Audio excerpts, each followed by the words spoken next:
Congratulations, guys. We made Perpetual Adoration. Thank you all for signing up and being a part of this. I wanted to show you a quick run through of what you're going to go through when you sign in for your adoration hour. So we're on the back side of the church and we're going to go down these stairs. Now do be careful when you take these stairs, whether it's wet out or snowy in particular. Ice can be very treacherous back here, and I want everyone to be very careful. When you get to the bottom, you're going to have a pin code. Now let's say on this pin code you have the code 1, 2, 3, 4, 5, and then you would hit the pound sign. You have to hit the pound sign afterward for this to work. And you would open the door, you would come on in. You're going to find the sign-in computer right here.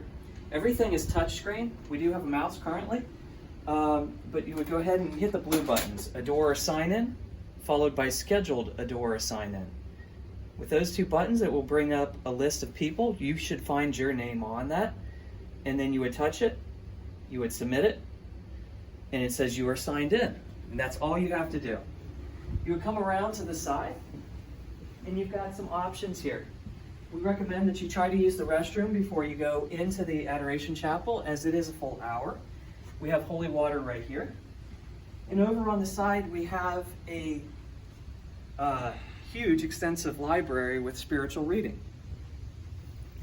Feel free to go in 5-10 minutes early, pick out a book that might suit you, and then you're going to come in. When you first come in, you're going to genuflect on both knees. So normally when we go to church we do one knee, but because Jesus is exposed in the Blessed Sacrament, it's proper to do two knees, if you have good knees to do that with.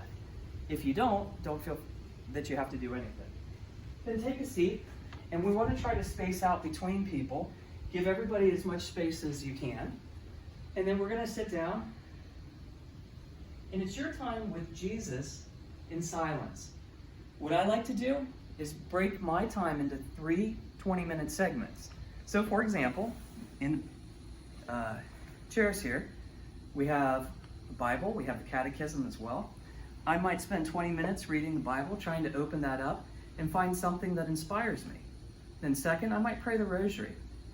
And then after that, I'll usually talk quietly with God and just give him my time, tell him what's going on with my day, and listen to what he tells me. It's a beautiful time, and you'll find that your time moves pretty fast. But this is what you do, and when you're all done, there's no sign out. You just go on and have a great day.